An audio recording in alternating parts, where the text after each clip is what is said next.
It's a very, we could put weeks on the subject and then never scratch the surface. ओह, ये विषय ऐसा है कि इस पर हफ्तों गुजारने के बाद भी हम इसकी था तक नहीं पहुंच सकते। But I will try to outline just a little of it tonight by the help of the Holy Spirit. किंतु पवित्र आत्मा की सहायता से मैं इस पर कुछ प्रकाश डालने की कोशिश करूंगा। And now I want to read from Daniel, the 5th chapter and the 25th verse, and it reads like this. और अब मैं दानियल नबी की पुस्तक के 5वें अध्याय की 25वीं आयत से पढ़ना चाहता हूँ, जहाँ यूं लिखा है। And this is the writing that was written, mene, tekel person. और जो शब्द लिखे गए थे वे ये हैं, मने, तकेल और उपर्सीन। And now may the Lord add His blessings to the reading. और अब प्रभु वचन के पढ़े जाने पर अपनी आशीष देवे। Now I wonder if our good brother, the custodian here, would just turn these bright lights out. और मैं चाहूंगा कि हमारे अच्छे भाई जो यहाँ के संरक्षक हैं इन तेज चमकती रोशनियों को बुझा दें। It's beaming right down this way. Thank you very kindly. क्योंकि ये इस ओर सीधा प्रकाश दे रही हैं। धन्यवाद, मेहरबानी। I can't see the audience. मैं लोगों को नहीं देख पा रहा था। Then when I'm talking to anybody, I like to look at them in the face when I'm talking. मैं चाहता हूँ कि जब मैं लोगों से बात करूँ तो सीधे उनके चेहरों को देख सकूँ। It just seems more like it's a personal contact with the people. क्योंकि इससे ऐसा लगता है मानो उनसे व्यक्तिगत संपर्क स्थापित हो रहा है। Now we are trusting to our Lord tonight. आज रात प्रभु पर हमारी आस लगी है। While we just try to take my time and speak on this subject. जबकि मैं इस विषय पर वचन प्रचार करने की चेष्टा कर रहा हूँ। I know it's a great subject. मुझे पता है कि ये बड़ा विस्तृत विषय है। And it's an evangelistic subject. इसका संबंध धर्मोपदेश से है। And not one for divine healing. और यह ईश्वरीय चंगाई से संबंधित नहीं है। But it's for the greatest of divine healing. लेकिन ये एक बड़ी आत्मिक चंगाई से संबंधित है। The sickest body that I know tonight is the spiritual body of our Lord Jesus on this earth. इस धरती पर हमारी बीमार आत्मिक दशा ही आज रात हमारे प्रभु यीशु मसीह की आत्मिक देह है, और मैं यही मानता हूँ। So torn up and broke up till it really needs divine healing. और यह इस तरह से शत विशत है कि इसे वास्तव में ईश्वरीय चंगाई की जरूरत है। Now our subject tonight begins in Babylon.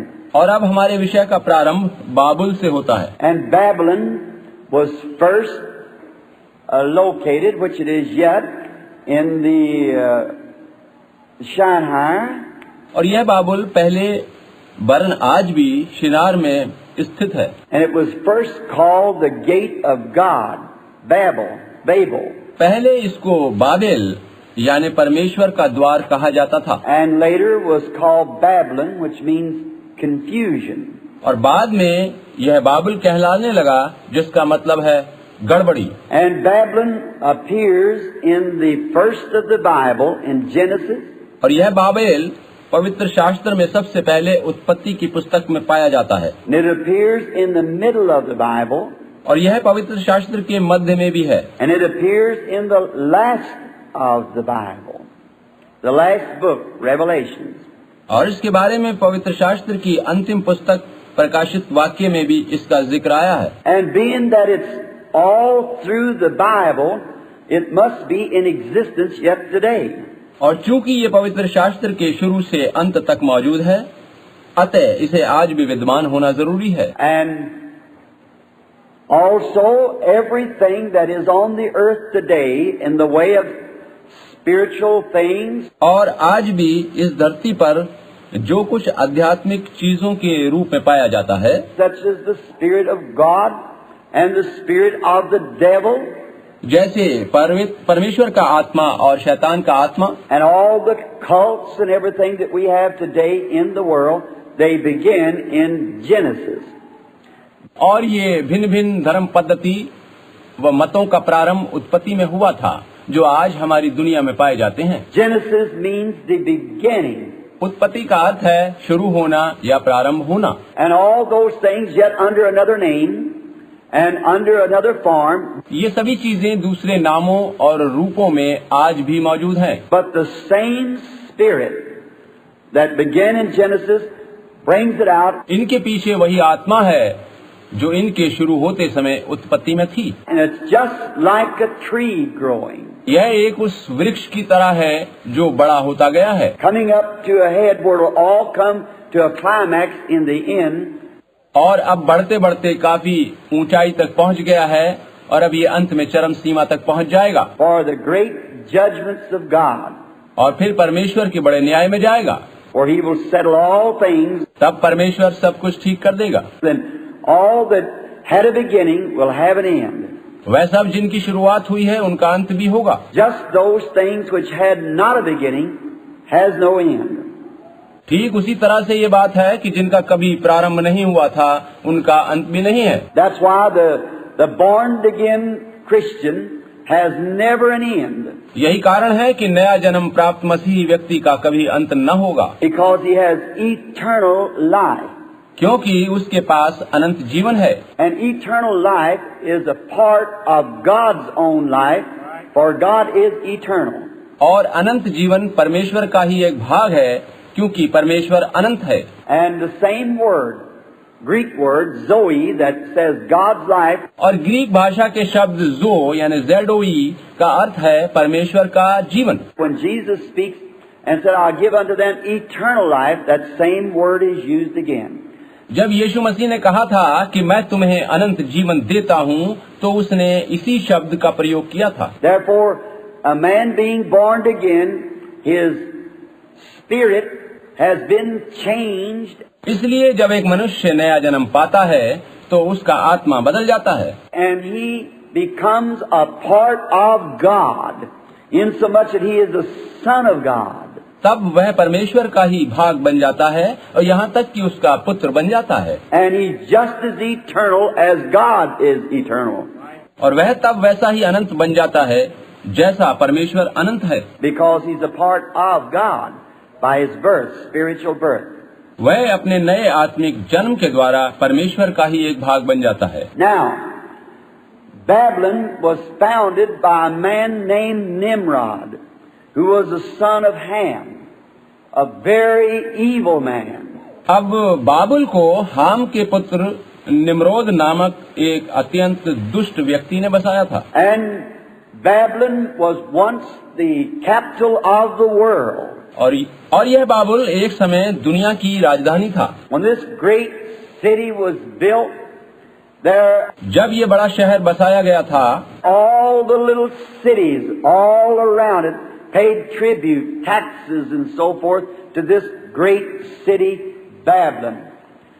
इसके चारों ओर बसे छोटे छोटे शहर इसको सम्मान व कर आदि देते थे। And in there, if you read in some of the ancient books, such as Joseph's Two Babylons and many of the ancient histories, यदि आप हिस्लोप के द्वारा रचित दो बेबीलोन या अन्य पुरानी पुस्तकों में लिखा इतिहास पढ़ें, you'll find that they had all kinds of curious doctrines in there. तो आप पाएंगे कि उस समय बाबुल में अनेक कौतूहलपूर्ण मत और सिद्धांत प्रचलित थे। They had a woman in there. I can't call her name at this time.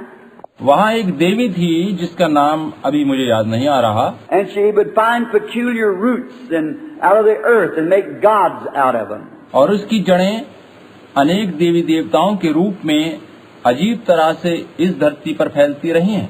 It's believed that that was the gods that Jacob took from his father-in-law.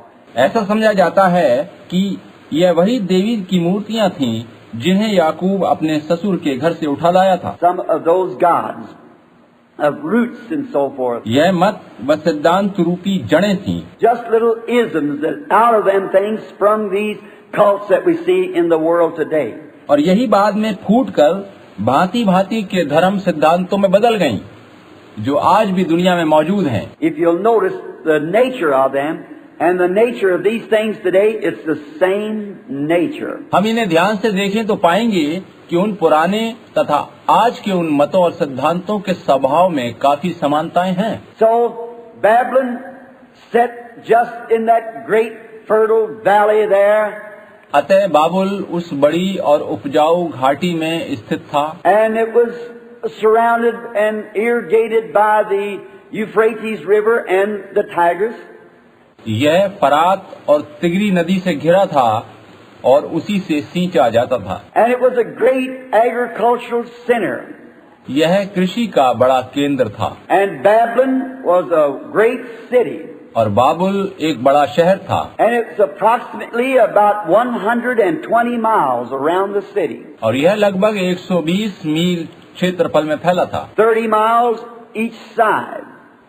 इसकी एक तरफ की दीवार लगभग 30 मील लंबी थी। That would make it 120 miles around. और इस तरह से इसका पूरा क्षेत्रफल 120 मील हो जाता है। They say that the streets in the city of Babylon was some 200 feet across. लोग बताते हैं कि इस शहर बाबुल की सड़कें 200 फुट चौड़ी थीं। The walls were 80 foot thick and practically 200 feet high. और इसकी दीवारें 80 फुट मोटी और 200 फुट ऊंची थीं। They could run chariot races around these walls with the chariots. और वे लोग इन दीवारों पर रथों की दौड़ आयोजित किया करते थे। And the gates were made out of brass. और इसके द्वार पीतल के बने थे। And those gates then would be 200 feet across. और वे भी लगभग 200 फुट चौड़े थे। And right in the center of the city sat the palace. And the palace was the throne. शहर के मध्य में महल और सिंहासन स्थित था। And through the center of the city came the great river Euphrates. और शहर के बीच से फरात नदी बहती थी। If you'll notice it, it's the city of the devil. अगर आप ध्यान दें तो पाएंगे कि यह शैतान का शहर था। For it's designed after the city of God. क्योंकि इसका नक्शा परमेश्वर के नगर की तरह बनाया गया था। As a river of life before the throne. जैसे कि परमेश्वर के नगर के मध्य से जीवन की नदी बहती है। And in this city, they had great swinging gardens off the walls around. और इस शहर में चारों ओर दीवारों के साथ साथ झूलते हुए बाग थे। And it was such a great mighty nation at the time. और उस समय ये एक इतना बड़ा और शक्तिशाली देश बन गया था Until it had whipped the known world. And all the world was paying tribute. कि इसने सारी दुनिया को झकझोर दिया था और दुनिया इसे आदर और सम्मान देती थी। It had progressed further in science. And it had the latest things that science could produce. इसके अलावा इसने विज्ञान में भी तरक्की कर ली थी और इसके पास वह सब था जो विज्ञान उस समय दे सकता था। It had the latest chariots, the latest designs. उसके पास अत्यधिक आधुनिक किस्म के रथ थे। The most powerful armors and best of metals. उसके पास मजबूत कवच और उत्तम धातुएं उपलब्ध थी। It was an outstanding to the rest of the world. बाकी दुनिया से इसकी हालत एकदम अलग और सर्वोत्तम थी। And then inside these walls, और अब इन दीवारों के भीतर where King Belteshazzar was king during the time of this event that we're speaking on tonight, जिस घटना के विषय में आज रात हम बातचीत कर रहे हैं, बेलशस्सर नामक राजा था। King Belteshazzar, उस राजा का नाम बेलशस्सर था, which the Bible says Nebuchadnezzar, which was his father, जिसके पिता का नाम पवित्र शास्त्रानुसार नबूकदनेस्सर था। but truly it was his grandfather, that he succeeded King Nebuchadnezzar. परंतु वास्तव में वह इसका दादा था और उसके बाद यह राजा बन गया था। And many of you remember that Nebuchadnezzar was the beginning of the Gentile kingdoms, the head of gold. और जैसा कि आप में से बहुतों को याद होगा कि नबूकदनेस्सर ने अन्य जातियों के राज्य का प्रारंभ किया था, जिसे स्वप्न वाली मूर्ति के सोने के सिर की उपमा दी गई थी। And he had went up into Jerusalem, many miles away, और वो कितने ही मील दूर यरूशलेम तक गया था and had captured the Jews and brought them down into his kingdom और वहां से यहूदियों को पकड़कर अपने राज्य में ले आया था and made them slaves, and they used their scientists and so forth. उसने उन्हें दास बनाकर रखा और उनके वैज्ञानिकों का उपयोग अपने लिए किया। Just like Russia did when it went into Germany. यह ठीक वैसा ही था जैसा रूस ने जर्मनी देश के साथ किया जब उसने उसे अपने अधीन कर लिया। And that's why they got the atomic bomb and so forth. They got those German scientists. यही वजह है कि उनके पास जर्मन वैज्ञानिकों द्वारा दी गई जानकारी और अणु बम आदि हैं। That's why they're so far advanced today.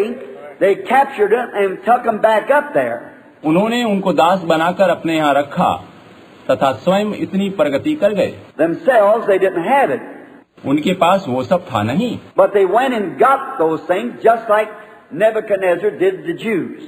लेकिन नबूकदनेस्सर की तरह जैसा उसने यहूदियों के साथ किया, रूस ने भी जर्मनी लोगों के द्वारा वैसा प्राप्त कर लिया था। And we find out that during this time there was a righteous man by the name of Daniel, a prophet of the Lord. और हम पाते हैं कि उस समय दानियल नामक एक धार्मिक जन था जो परमेश्वर की ओर से भविष्यद्वक्ता था। Was taken in captivity at the time. इसे बंधवा करके लाया गया था। He had served as the prince over all of the astrologers and so forth. तथा नबूकदनेस्सर के समय में ये सभी पंडितों, ज्योतिषियों And the wise men and the magi और विद्वानों के ऊपर प्रधान नियुक्त था। in the reign of King Nebuchadnezzar. नबूकदनेस्सर के राज्य में यह इन सब पर प्रधान था। And now Belteshazzar had taken over. और अब बेलशस्सर राजा का राज्य था। Belteshazzar was a wicked sort of a man. He just didn't care. वह एक दुष्ट प्रवृत्ति का मनुष्य था जो किसी की परवाह नहीं करता था। And then all the people of Babylon, with such a security as they felt they had. जरा सोचिए कि उस समय बाबुलवासी स्वयं को कितना सुरक्षित समझते होंगे। Once inside those gates, and the gates closed. एक बार उन बंद द्वारों के भीतर जाने पर With 200-foot walls, 80 foot thick. 80 foot चौड़ी और 200 फुट ऊंची दीवारों के अंदर Just think of how secure they must have felt in those walls. जरा सोचिए कि स्वयं को वो लोग कितना अधिक सुरक्षित समझते होंगे। But just remember this. लेकिन हमेशा ये बात याद रखिए, No matter how secure that science has made you, God will find you out when you sin.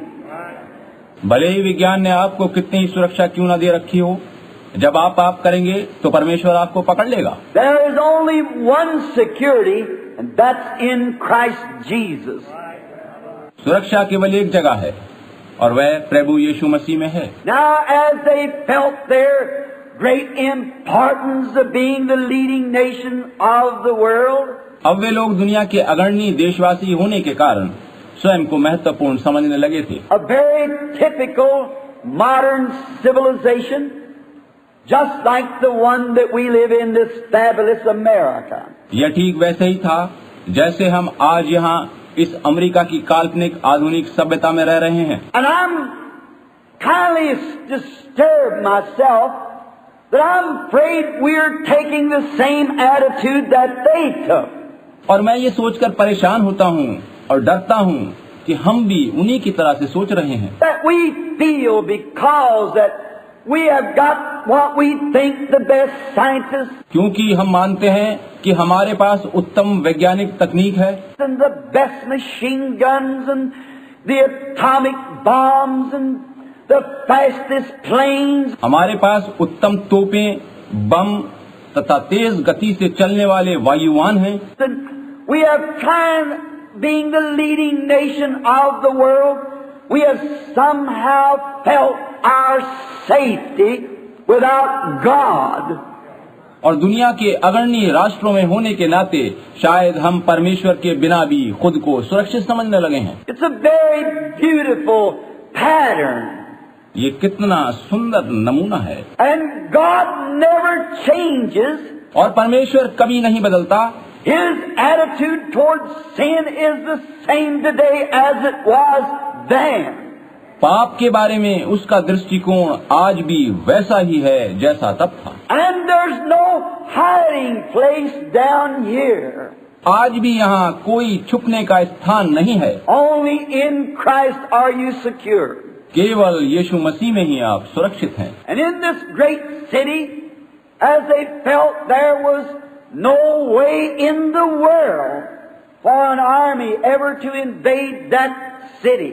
और उस बड़े शहर में बैठे वे सोच रहे थे कि दुनिया की कोई भी सेना हमला करके उनके देश में घुस नहीं सकती। The great high walls and their modern equipment. ऊंची ऊंची दीवारों तथा आधुनिक साज सामान के साथ। And they were blocked off from the outside world.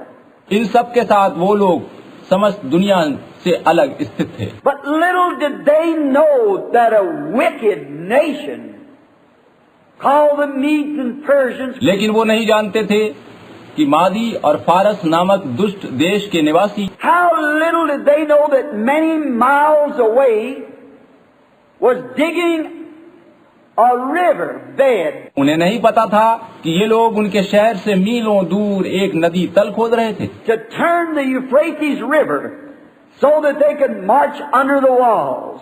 ताकि फरात नदी को दूसरी दिशा की ओर मोड़कर उस शहर की दीवारों के नीचे से उसमें घुस सकें।